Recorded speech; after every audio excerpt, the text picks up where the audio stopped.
Siku ya leo tutaenda kujifunza kuhusu huyu mtu anaitwa Ayubu. Ayubu ni nani? Nini kilimpata Ayubu? Kwa nini kilimpata Ayubu? Na Ayubu anatufundisha nini haswa? Najua ushakusikia kuhusiana na hili jina, na leo tutaendelea kujifunza kuhusu huyu mtu, na tupo katika mfululizo wa vipindi kuhusiana na uponyaji. Kama unakumbuka, mwaka jana tulikuwa na mfululizo wa vipindi kuhusiana na uponyaji kutoka mbinguni, na vipindi ambavyo vimetokana na hiki kitabu ambacho nilikiandika kinachohusu uponyaji wa miili yetu. Ni jinsi gani, ni mpango wa Mungu kumponya mwanadamu. Na katika mfululizo huo leo nilitamani tujifunze kuhusiana na habari za huyu mtu anaitwa Ayubu, haswa yale matatizo ambayo yalimpata Ayubu. Na nitasoma Ayubu moja ili upate picha Ayubu alikuwa ni nani na ametokea wapi. Ayubu 1 mstari wa kwanza. Neno la Mungu linasema, palikuwa na mtu mmoja katika nchi ya Usi, jina lake alikuwa akiitwa Ayubu. Mtu huyo alikuwa mkamilifu na mwelekevu, ni mmoja aliyemcha Mungu na kuepukana na uovu. Nitarudia sehemu hiyo inayosema mtu huyo alikuwa mkamilifu na mwelekevu, ni mmoja aliyemcha Mungu na kuepukana na uovu. Sasa tunakutana na hizi habari za huyu mtu anaitwa Ayubu, na inaanza hiki kitabu cha Ayubu kumwelezea Ayubu alikuwa ni nani. Biblia inasema kwamba Ayubu alikuwa ni mtu mmoja katika nchi hii ambayo inaitwa Usi, lakini pia inataja sifa za Ayubu. Alikuwa ni mtu mwenye tabia gani? Inasema kwamba Ayubu alikuwa ni mkamilifu na mwelekevu na ni mmoja aliyemcha Mungu na kuepukana na uovu.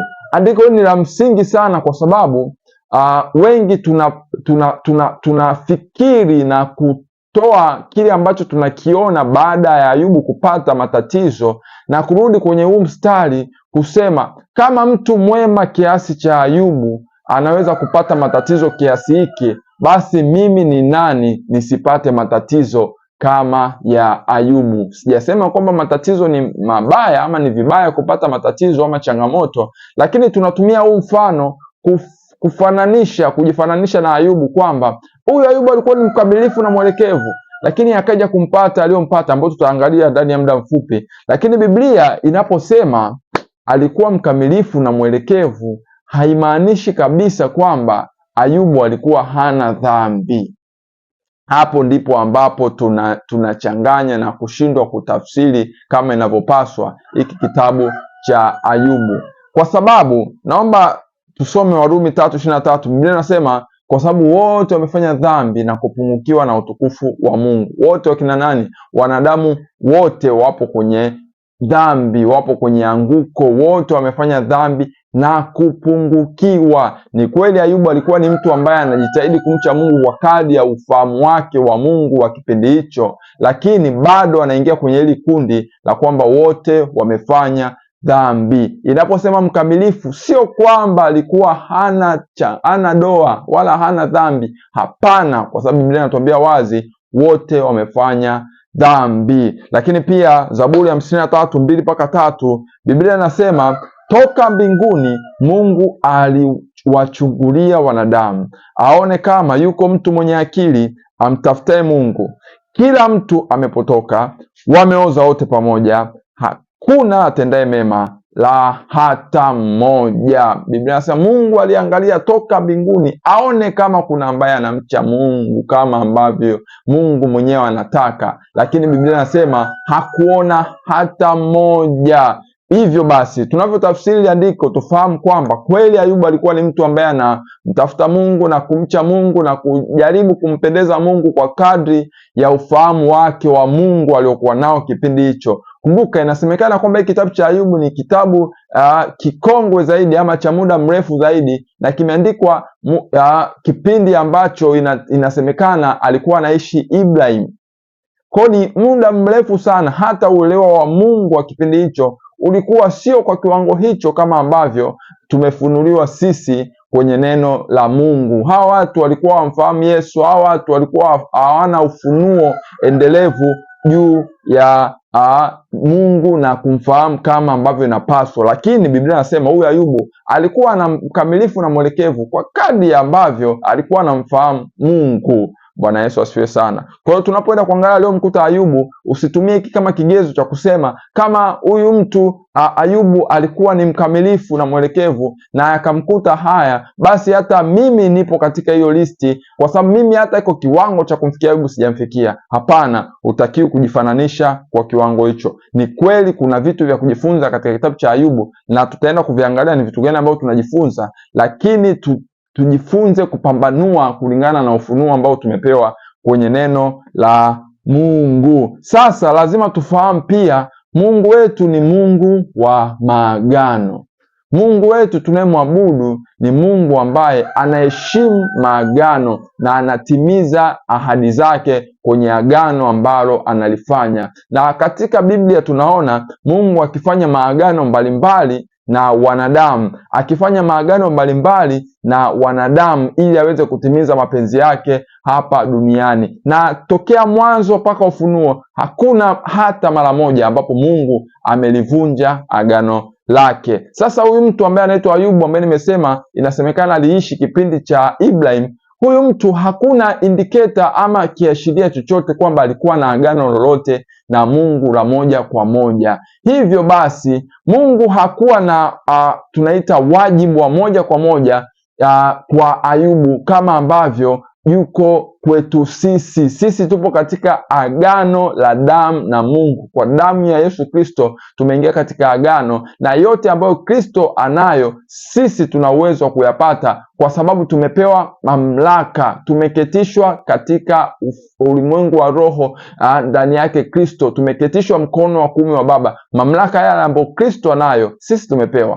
Kwa hiyo tuna tofauti sana na huyu Ayubu sana. Biblia inasema sisi tuna agano ambalo ni bora zaidi, lenye ahadi zilizo bora zaidi. Sasa naomba tufahamu pia hiki kitu ya kwamba Biblia ni ufunuo endelevu. Naenda haraka kwa sababu tuna muda mchache na vitu vingi vya kupitia katika kitabu cha kuhusiana na habari za huyu mtu anaitwa Ayubu. Na hii tunachokiangalia hapa, matatizo ya Ayubu, hii ni sura katika hii kitabu cha uponyaji kutoka mbinguni. Kwa kama unataka kufuatilia vizuri kuhusiana na Ayubu, jipatie kopi yako ama soft copy ya hiki kitabu. Naamini Mungu atakubariki kwa kufahamu nini haswa kilimkuta Ayubu na kwa nini, na tuna nini cha kujifunza kwa huyu mtu anaitwa Ayubu kwenye swala zima haswa la uponyaji wa miili yetu. Biblia ni ufunuo endelevu. Yaani unaposoma Mwanzo mpaka Ufunuo wa Yohana,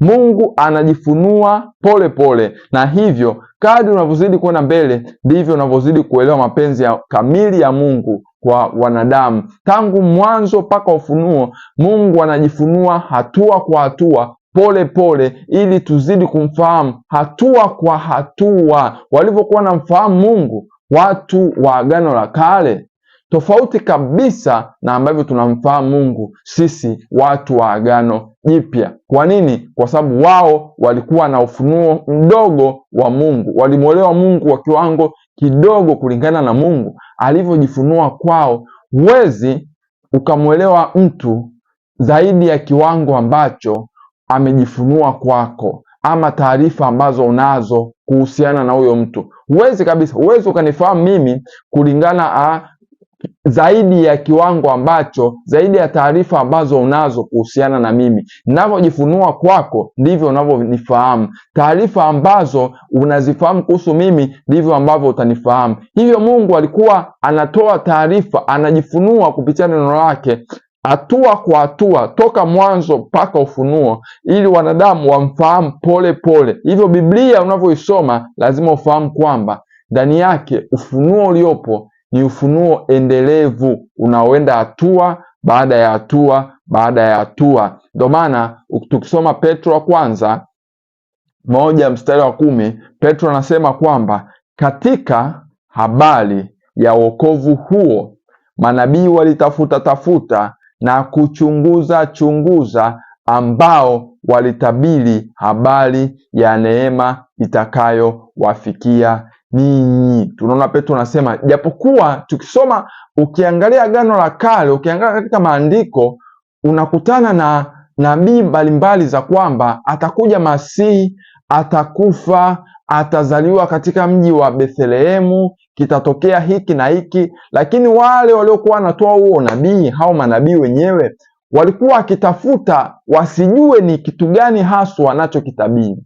Walikuwa hawafahamu kwamba huyo anayemtabiri, huyo ambaye atazaliwa na bikira, atakuwa ni nani haswa, atakuja kufanya nini haswa, huo wokovu utakuwa ni wa namna gani haswa, huo wokovu utapatikana kwa njia gani haswa. Hawakuwa na uhakika. Biblia inasema kwamba walitafuta.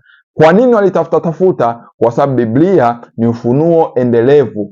Katika kipindi chao walikuwa hawana ufunuo wa Yesu Kristo. Sisi tumefunuliwa Yesu Kristo wazi. Biblia inasema neema ya Mungu iokoa wanadamu imefunuliwa kwa watu wote. Hivyo tofauti ya Ayubu na muamini wa Agano Jipya ni kuwa sisi tulio Agano Jipya tumezaliwa upya na Roho wa Mungu, na hivyo tuna ufunuo mpya, tuna Agano Jipya, tunamjua Mungu kwa kiwango cha tofauti na Ayubu. Ayubu alikuwa hamjamjua Mungu kama ambavyo inapaswa. Lakini sasa hizi sio tu mimi nasema, Ayubu mwenyewe alitamka, yeye mwenyewe akasema ya kwamba katika Ayubu 42:5-6 anasema, ni nani huyu afichaye mashauri bila maarifa?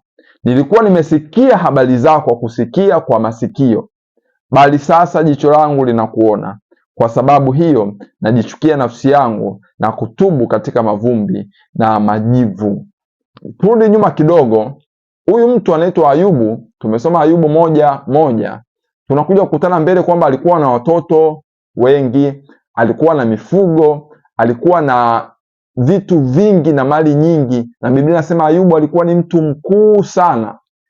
Lakini tunapozidi kusoma tunakutana na hii kesi ya kwamba shetani anaenda mbele za Mungu, anasema maneno anayosema, alafu tunaona kwamba Ayubu vile vitu vyake vyote shetani anakuja anaviondoa. Watoto wake wanafariki, mali zake zinaondoshwa, mambo yanaharibika katika maisha ya Ayubu. Lakini pia haishi tu hapo, inaenda mbele zaidi. Shetani anaenda mpaka kugusa afya ya Ayubu, na Ayubu anapigwa na majipu makali sana. Ayubu anaumwa sana, na inasemekana ugonjwa wa Ayubu ulikaa takribani na miezi 6.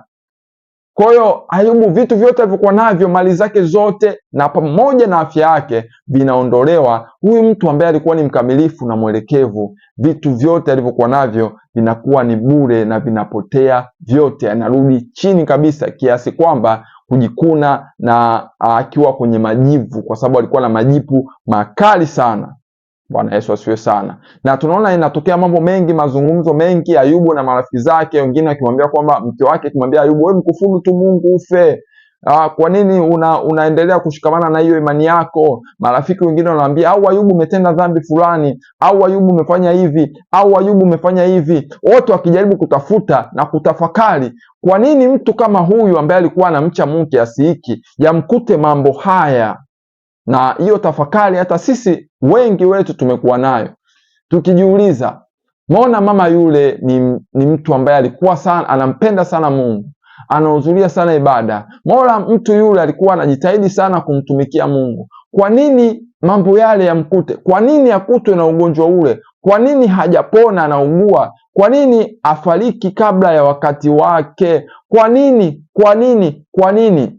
Na tunajilinganisha nao watu na kusema, kama yule limemkuta hilo, basi hata mimi haina budi kunikuta, kwa sababu mimi si zaidi, sio kama nahudhuria ibada zaidi yake. Kama yule imemkuta yule, basi kweli Mungu amempa kile kitu ili labda amfundishe jambo, ili labda amfundishe kitu fulani, ili labda amfundishe unyenyekevu, labda anajua akimponya hataweza kumtumikia tena. Ndio majibu ambayo tunatoa baada ya kutafakari haya mambo. Bwana Yesu asifiwe sana. Bila kukumbuka kwamba na tunamtumia Ayubu kama mfano. tukisema kwamba mnamwona Ayubu alikuwa ni mtu mkamilifu, lakini alimkuta 1, 2, 3, lakini akapoteza hata afya yake, akaugua. Ni Mungu ndio ambaye alikuwa anamjaribu Ayubu ili kuona kama anampenda. Hakuna hata sehemu moja ambapo Biblia imestamka hilo neno kwamba Mungu alikuwa anamjaribu, kwa sababu katika ufunuo endelevu huo tunakutana mbele, Mungu anasema ya kwamba wala Mungu hamjaribu mtu, bali kila mtu anajaribiwa na tamaa yake mwenyewe. Sisi sio mfano sahihi wa kujifananisha moja kwa moja na kilichomkuta Ayubu. Sisi tuna Agano Jipya. Kweli kuna vitu vya kujifunza ambavyo nimesema tutaviangalia mbele, lakini hatuwezi kujifananisha moja kwa moja na huyu mtu anaitwa Ayubu, kwa sababu Ayubu alikuwa hana agano la moja kwa moja na Mungu, wala Ayubu alikuwa hajazaliwa upya, wala Ayubu alikuwa hawezi hamfahamu Mungu kama ambavyo sisi tunamfahamu. Hivyo kujifananisha na Ayubu ni kujishusha kidogo katika ufahamu wetu, ambao itakuwa ni kusema vitu, ni kuishi maisha ambayo sio halisi, sio uhalisia wetu aswa wewe kama umemwamini Kristo Yesu. Naomba tuziangalie tofauti chache kati ya sisi na Ayubu ili tuweze kupata picha kwa nini hatuwezi kujifananisha na kujitolea mfano wa moja kwa moja kati yetu sisi na Ayubu. Tofauti ya kwanza kabisa, sisi kama viumbe vipya na huyu mtu ambaye anaitwa Ayubu ni kwamba sisi tuna silaha zenye nguvu na zilizo bora zaidi. Sisi kama watu wa Agano Jipya, wewe kama umezaliwa mara ya pili, umemwamini Kristo Yesu, wewe una silaha zilizo bora na ambazo zina nguvu zaidi. Tunaipata katika Wakorinto wa pili 10:3-4. Biblia inasema, maana ingawa tunaenenda katika mwili, hatufanyi vita kwa jinsi ya mwili, maana silaha za vita vyetu si za mwili, bali zina uwezo katika Mungu hata kuangusha ngome. Sisi tuna silaha bora zaidi na ambazo zina nguvu zaidi. Biblia inasema, nimepewa mamlaka yote mbinguni na duniani. Yesu anasema, basi nendeni, kwa sababu yale mamlaka ambayo Yesu ameyapewa tumepewa sisi. Sisi tuna silaha zilizo bora, tunaweza kupambana na shetani tukimwangalia usoni, tukimwambia kwamba kwa kazi ya Kristo Yesu msalabani, yeye alishinda na alikushinda na akasema imekwisha. Hivyo huna mamlaka yoyote ya kuja kwenye maisha yangu, kwa sababu Kristo alishinda, hivyo na mimi nimeshinda. Hivyo na kuamuru kwa jina la Yesu uondoke kwenye maisha yangu. Ayubu hakuwa na huo uwezo, hakuwa na hayo mamlaka, hakuwa na hizo silaha. Hivyo kujifananisha na Ayubu, wewe kama kiumbe kipya, wewe kama mwana wa Mungu, itakuwa ni kujishusha thamani na kujishusha viwango. Lakini pia tofauti nyingine ya sisi na Ayubu ni kwamba sisi tumebarikiwa kwa baraka zote za rohoni katika ulimwengu wa roho, ndani yake Kristo. Kila baraka ambayo ipo ndani ya Kristo Yesu, sisi tumebarikiwa. Mungu ametupa sisi kama wana wake. Waefeso 1:3. Atukuzwe Mungu wa Bwana wetu Yesu Kristo, aliyetubariki kwa baraka zote za rohoni katika ulimwengu wa roho, ndani yake Kristo. Lakini tofauti nyingine ya tatu ni kwamba sisi tunaye mwombezi ambaye anatuombea mbele za Baba. Waebrania 7:25. Naye kwa sababu hii, hapa akimzungumzia Yesu, aweza kuwaokoa kabisa wao wamjiao Mungu kwa yeye, maana yu hai siku zote ili awaombee. Pia Waebrania 8:6. Lakini sasa amepata huduma iliyo bora zaidi, kwa kadri alivyo mjumbe wa agano lililo bora, lililoamriwa juu ahadi zilizo bora. Hapa Waebrania anasema kwamba sisi tuna ahadi zilizo bora na tuna mjumbe aliyo bora zaidi ambaye anatuombea kila siku bila kukoma, yuko hai kutuombea. Hizi sababu zote Ayubu hakuwa nazo. Hivyo sisi sio mfano wa kujifananisha. Usiseme Ayubu kilimkuta hiki, Ayubu aliugua pamoja na kwamba alikuwa ni mkamilifu. Hapana, hutakiwi kujifananisha kwa level hiyo. Ni unajishusha thamani wewe kama mwana wa Mungu. Ayubu hakuwa na hiyo thamani ya kuitwa mwana wa Mungu. Sisi tunapata hiyo thamani ya kuitwa wana wa Mungu kwa sababu Kristo alishakufa. Hivyo kupitia yeye sisi tunapata ile thamani ya kuitwa wana.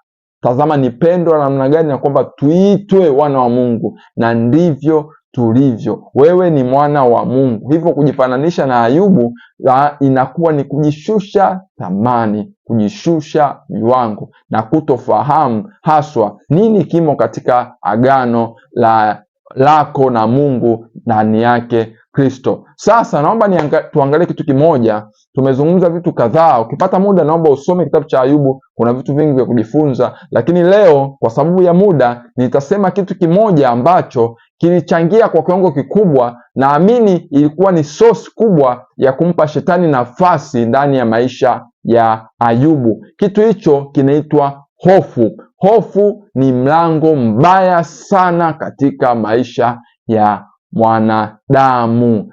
Hofu ni mlango mbaya sana katika maisha ya mwanadamu. Hebu naomba tusome maandiko machache kuhusiana na kilichomkuta Ayubu, alafu nitakuelezea kwa nini nasema hofu ni kitu kibaya sana katika maisha ya mwanadamu.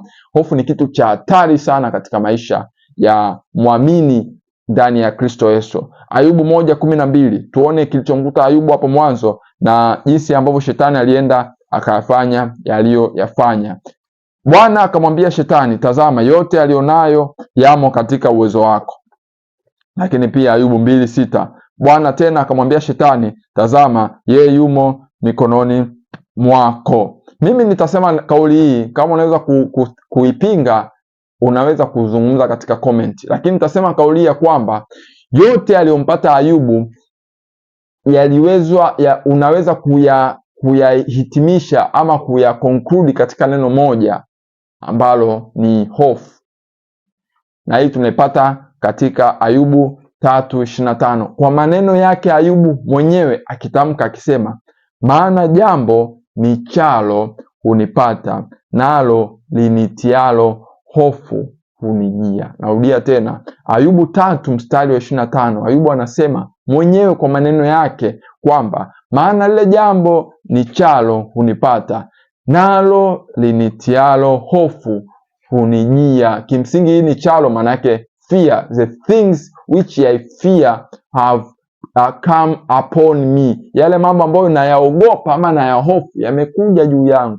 Tunapata maana gani? Ya kwamba kumbe Ayubu pamoja na kwamba alikuwa ni mkamilifu na anamcha Mungu, yale mambo ambayo alikuwa anayaogopa, alikuwa anaogopa kitu gani? Yale ambayo alimpata ndio unaweza kupata kwa yale mambo gani alikuwa anaogopa. Ayubu alikuwa anaogopa kitu gani? Alikuwa anaogopa labda siku moja atapoteza watoto wake wote. Alikuwa anaogopa kitu gani? Alikuwa anaogopa labda atapoteza mali zake zote. Alikuwa anaogopa kitu gani? Alikuwa anaogopa labda ataugua sana. Hayo ndo mambo ambayo alikuwa anampa Ayubu hofu, kwa sababu anasema yale mambo ambayo nilikuwa na ya hofu ndio ambayo yamenipata. Ina maana mambo ambayo yamempata Ayubu ndio mambo ambayo alikuwa anayaogopa kila siku, yanamnyima usingizi, anaya hofu. Na shetani akatumia huo mlango. Shetani hawezi akaja kwako bila sababu. Hawezi akapata nafasi kwenye maisha yako bila kuwa na mlango, bila kuwa na open door. Sio tu mlango, tena mlango ulio wazi. Imani ni kinyume cha hofu. Imani ni mlango wa Mungu kutenda kazi kwenye maisha ya mtu. Mungu anaangalia moyo wa mtu, anaangalia moyo wa mtu. Imani inafungua mlango ndani ya maisha ya mtu, na Mungu anapata nafasi ya kutimiza mapenzi yake katika maisha ya huyo mtu. Lakini kinyume cha imani, hofu inampa shetani mlango wa kuingia kwenye maisha ya mtu, hata kama ameamini, hata kama ameokoka, hata kama anahudhuria ibadani kila siku, hata kama anajitahidi kumpendeza Mungu. Akiwa na hofu, shetani anapata nafasi ya kuingia na kutimiza mapenzi yake ndani ya maisha ya huyo mtu. Tunaona Ayubu anasema yale mambo ambayo nilikuwa na hofu, kumbe shetani alikuwa tayari ameona mlango wa kuingilia. Ndio maana alipoenda mbele za Mungu akasema, ebu sasa ondoa zile mali zake, alafu uone kama hatokukufuru. Kumbe shetani aliona kwamba ndani ya moyo wa Ayubu pesa na mali ambazo alikuwa nazo zilikuwa anazihofu kwamba ninaweza nikazipoteza. Kwa hiyo shetani akatumia mlango na kusema, ebu nikimwondolea tuone itakuwaje. Lakini pia alivyoona imeshindikana, akatumia sasa mlango mwingine ambao Ayubu alikuwa nao moyoni mwake, akasema hebu yule muondolee afya yake, alafu uone kama hata kukufuru. Kwa sababu gani? Shetani aliona huo mlango, aliona vitu ambavyo Ayubu alikuwa na viofu, na ndivyo akatumia kuingia katika maisha yake na kutimiza mapenzi yake ndani ya maisha ya Ayubu. Hofu ni mlango wa shetani kutenda kazi, na kile kitu ambacho Ayubu alikuwa na kiofu ndicho ambacho kimempata. Ndio maana tukienda mbele katika Agano Jipya, Biblia inasema kwamba yeye aliye na hofu hakukamilishwa katika pendo. Ukiwa na hofu, ina maana hujafahamu upendo wa Mungu. Ukiwa na hofu, hujamfahamu Mungu kama inavyopaswa. Si ajabu Ayubu ndio maana anakuja kusema kwamba sikujua, sikukufahamu, nilisikia tu kwa watu wakikuzungumzia, lakini sasa nimekujua. Nilikuwa sijakufahamu kama ambavyo inanipasa. Sikujua kwamba wewe ni Mungu mwenye upendo, sikujua kwamba unanipenda, sikujua kwamba unaniwazia mema, sikujua haya mambo, sikufahamu. Kwa hiyo yale yaliyonipata, na hata niliyoyasema, Mungu naomba unisamehe, na tubu mbele zako, nageuka, sikujua. Heri ningejua nisingekuwa na hofu, heri ningejua nisingekuwa na mashaka, heri ningejua kama umenizingira na ukigo, nisingekuwa na hofu ya kupoteza mali zangu na shetani asingelipata nafasi. Lakini hofu ilitumika kama mlango wa adui kuingia kwenye maisha ya Ayubu, na hofu inaweza ikatumika kwenye maisha yako kuingia na kutimiza mapenzi ya shetani ndani ya maisha yako, kile kitu unachokiogopa. Ndio maana Mungu mara nyingi katika neno la Mungu zaidi ya mara 300 anazungumza, anasema usiogope, anasema usiogope. Daudi anasema nijapopita katika bonde la uvuli wa mauti, sitaogopa mabaya. Sio kwamba nina nguvu, sio kwamba nina uwezo, sio kwamba nina nguvu sana, sio kwamba nina silaha zilizo bora. Anasema kwa maana Bwana yuko pamoja nami. Anafahamu kwamba kama Mungu akiwa upande wako, hakuna kitu ambacho kitaenda kinyume. Kama Mungu akiwa upande wako, hakuna ugonjwa ambao utaweza kusimama katika maisha yako. Kama Mungu akiwa upande wako, hakuna virusi ambavyo vinaweza kustahimili kwenye mwili wako. Kama Mungu akiwa upande wako, hakuna chochote kinachoweza kuathiri afya ya mtoto wako, ya mzazi wako, ya kwako mwenyewe, ya yule mtu ambaye unamwekea mikono kumwombea. Kama Mungu akiwa upande wako, hakuna ambacho kinaweza kusimama kinyume. Lakini ukiwa na hofu, usipofahamu kwamba Mungu yuko upande wako, utaweza kusimama katika mamlaka ambayo unayo. Neno la Mungu nasema usiogope, usiogope, usiogope. Hata ambapo unaona changamoto na shida, unaona ugonjwa unakusonga, unaona mateso yanakusonga katika maisha yako, neno la Mungu nasema usiogope, uwe na imani, uwe na moyo mkuu. Mungu akamwambia Joshua kwamba kuwa na moyo mkuu na wa ushujaa, usiogope, usiogope. Ndio maana tukisoma Ayubu 42 tunakutana na kauli, anasema kisha Bwana akageuza uteka wa Ayubu, naye akampa Ayubu 2 kuliko hayo aliyokuwa nayo kwanza. Mungu akageuza baada ya shetani kumgusa Ayubu na kugusa afya yake na kugusa mali zake. Biblia inasema Bwana akageuza ule uteka wa Ayubu na kumpa 2 kuliko yale ambayo alikuwa nayo kwanza, kuanzia watoto wa kike na wa kiume, pamoja na mali, pamoja na mifugo. Ukipata muda soma kile kitabu, lakini zaidi nimeandika zaidi nimeandika kwa upana zaidi kuliko kwamba nimezungumza hapa. Nimezungumza machache kulingana na muda, lakini jipatie kopi yako ili uweze kujifunza haswa nini kilimkuta Ayubu. Ni tofauti kabisa na ambavyo tumezoea tumefundishwa kwa makanisani, vitu ambavyo vimetokea kwenye maisha ya Ayubu, kwamba na sisi ni mfano tunamwiga Ayubu. Hapana, sisi sio mfano sahihi, kwa sababu sisi ni viumbe vipya. Naomba nihitimishe kwa maneno haya ya kwamba katika mambo mbalimbali ambavyo tumejifunza katika kitabu cha Ayubu, na vitu vingi ambavyo tunavipata kwenye kitabu cha Ayubu chenye sura 42, kuna vitu kadhaa nitasummarize hapa kwa ufupi ambavyo tunaweza tukatoka navyo moja kwa moja kuhusiana na maisha ya Ayubu. Naomba hizi ni za msingi sana, ukiweza ziandike pembeni ili upate summary fupi, mtiririko mfupi wa kitabu cha Ayubu na kuelewa nini haswa kilitokea. Cha kwanza kabisa ambacho tunaweza kujifunza kuhusiana na maisha ya Ayubu ni kwamba Mungu ndiye aliyemzingira Ayubu na kumbariki sana. Tunafahamu kabisa, iko wazi kwamba Mungu ndiye ambaye alimzingira Ayubu na kuweza kumbariki wana na mali tokea dakika ya kwanza. Mwanzoni kabisa ni Mungu ambaye amemzingira. Ndio maana shetani akasema, huyu Ayubu wewe umemzingira, ndio maana anakuabudu, ndio maana anakutii, ndio maana anakupendeza, ndio maana anakucha wewe, ndio maana ni mkamilifu kwa sababu umemzingira.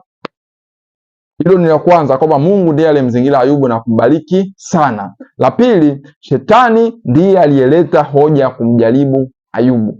Shetani ndiye aliyeenda kwa Mungu na kuleta hii hoja ya kwamba ya kumjaribu Ayubu, bwana muondolee hiki, muondolee hiki. Ya tatu, shetani hana mamlaka yoyote kwa mtu ambaye analindwa na Mungu. Hii tunaliona wazi. Ndio maana shetani paka alipoenda kwa Mungu akasema, huyu Ayubu umemzingira. Ina maana kumbe Mungu asingemzingira Ayubu, shetani angeshachukua vile vitu bila hata kwenda kwa Mungu. Lakini alienda kwa Mungu na kutoa zile hoja, ni kwa sababu aliona kwamba uwezo wa Ayubu ulikuwa umezingirwa na nguvu za Mungu. Kwa hiyo shetani hana mamlaka yoyote kwa mtu ambaye analindwa na Mungu. Ya nne ni kwamba shetani ndiye chanzo cha moja kwa moja cha Ayubu kupoteza mali zake na afya yake. Shetani ndiyo chanzo cha moja kwa moja cha Ayubu kupoteza mali zake na afya yake. Shetani ndio aliondoa mali za Ayubu na wanawake, na pia shetani ndio aliondoa afya ya Ayubu. Lakini pia ya tano, mambo aliyoyahofu Ayubu ndiyo yaliyompata. Yale mambo ambayo yote yalimpata Ayubu ni mambo ambayo Ayubu mwenyewe alikuwa akiyaogopa. Namba sita, Ayubu alimwamini Mungu pamoja na shida zake zote alizopitia, ama niseme alimtumaini Mungu. Alitumaini kwamba pamoja na anopitia, Mungu ataenda kushow up and show off in a magnificent way. Alimwamini Mungu ama alimtumaini Mungu pamoja na matatizo yake yote aliyopitia. Na hii tunaweza kujifunza kwenye maisha yetu ya kila siku. Sisi kama waamini, kwa kuwa tumeahidiwa kwamba tunazo dhiki duniani, basi tuendelee kumtumaini Mungu, tukiamini kwamba Mungu ni mwema kila siku, kila saa, kila dakika, ni mwema katika maisha yetu. Lakini pia saba, Mungu ndiye aliyemponya Ayubu na kumpa mara mbili